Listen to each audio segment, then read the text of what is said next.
വളരെ പ്രധാനപ്പെട്ട നിലപാട് പ്രധാനമന്ത്രി വ്യക്തമാക്കിയാണ്. സൈന്യത്തിന് നൽകിയിരിക്കുന്ന പൂർണ്ണ അധികാരം. നമ്മുടെ സൈന്യം എങ്ങനെയാണ് നമ്മുടെ രാജ്യത്തിന്റെ സുരക്ഷയും അഭിമാനവും കാക്കുന്നത് എന്ന് പറയുന്നു. സ്വാഭാവികമായും ഒരു സേനയും അതിന്റെ രാഷ്ട്രീയ നേതൃത്വവും എത്രത്തോളം ഒരുമയോടെ പോകുന്നു എന്നുകൂടി നമ്മൾ കാണുകയാണ്, അതിൽ അഭിമാനിക്കുകയാണ്. തീർച്ചയായും നമ്മൾ 1948 മുതൽ ഈ കാർഗിൽ യുദ്ധം വരെ പല കോൺഫ്രണ്ടേഷൻസ് കണ്ടിട്ടുണ്ട് പാകിസ്ഥാനുമായിട്ട്. പക്ഷെ ഇതേവരെ പ്രൈം മിനിസ്റ്റർ എല്ലാ ചീഫുമായിട്ട് ഇരുന്ന് ചർച്ച ചെയ്യുകയും ഒരു തീരുമാനം എടുക്കുകയും ചെയ്യുന്ന ഒരു ചിത്രം നമ്മൾ കണ്ടിട്ടില്ല. ഇപ്പോഴാണെങ്കിൽ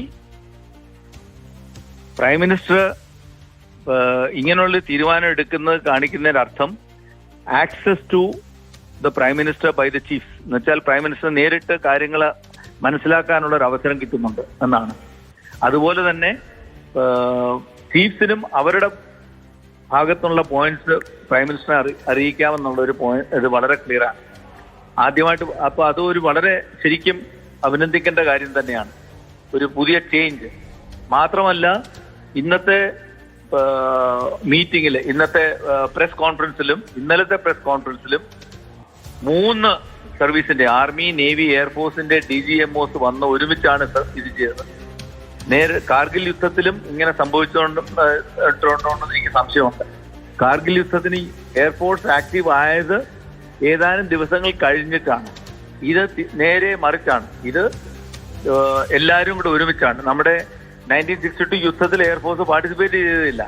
അതേസമയത്ത് ഇപ്രാവശ്യം എയർഫോഴ്സ് ആണ് ഏറ്റവും മുമ്പിൽ. സാർ, അതാണ് ഒരു ടെക്ടോണിക് ഷിഫ്റ്റ് എന്ന് നമ്മൾ നമ്മുടെ ടെററിസത്തോടുള്ള നമ്മുടെ നിലപാടിൽ ഒന്നടിച്ചാൽ അല്ലല്ല, ടെക്ടോണിക് ഷിഫ്റ്റ് ടുവേർഡ്സ് ടെററിസം അല്ല, tectonic shift towards the defence of the country, security of the country. അതാണ്. ഒരുപക്ഷെ ഇന്നലത്തെ ആ വാർത്താ സമ്മേളനം പോലും എനിക്ക് തോന്നുന്നു ഈ അടുത്ത കാലത്ത് ലോകത്തെ ഒരു സേനയും ഇത്ര കൃത്യമായി വ്യക്തമായി മാധ്യമങ്ങളോട് ലോകത്തോട് കാര്യങ്ങൾ പറഞ്ഞിട്ടുണ്ടോ എന്ന് പോലും സംശയമാണ്. അത്ര ദൃഢതയോടെയാണ് നമ്മുടെ സൈന്യം ഇന്നലെ കാര്യങ്ങൾ വിശദീകരിച്ച് ഇന്നും. തീർച്ചയായിട്ടും അതൊരു കാര്യമാണ്.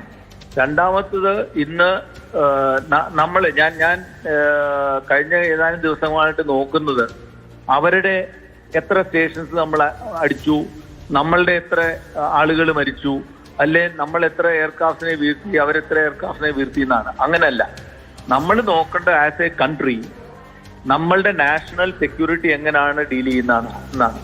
നമ്മളിനി മുമ്പോട്ട് എങ്ങനെയാ പോകുന്നതെന്നാണ്. പാകിസ്ഥാൻ ആണെങ്കിൽ എപ്പോഴും പറയുന്നത് എന്തെങ്കിലും പ്രശ്നം ഉണ്ടായിക്കഴിഞ്ഞാൽ ഉടനെ അവരുടെ ന്യൂക്ലിയർ വെപ്പൺ പൊക്കിയെടുത്ത് കാണിക്കും.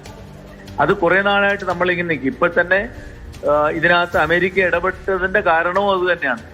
പക്ഷേ ഈ ഒരു ന്യൂക്ലിയർ വെപ്പണിനെ പേടിച്ച് നമ്മൾ പാകിസ്ഥാനെ പേടിച്ച് ജീവിക്കണമെന്ന് പറഞ്ഞാൽ ശരിയല്ല.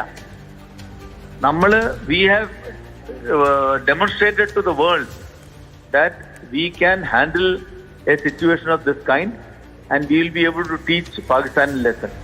അതുപോലെ തന്നെ ഈ ന്യൂക്ലിയർ ത്രഷോൾഡിന് താഴെ ആയിട്ട് നമുക്ക് പാകിസ്ഥാനെ ഡീൽ ചെയ്യാനുള്ള പല പല മാർഗങ്ങളും ഉണ്ടെന്ന് നമ്മൾ പാകിസ്ഥാനെ കാണിച്ചു. അത് കൺവെൻഷണൽ രീതിയിലാവാം, അത്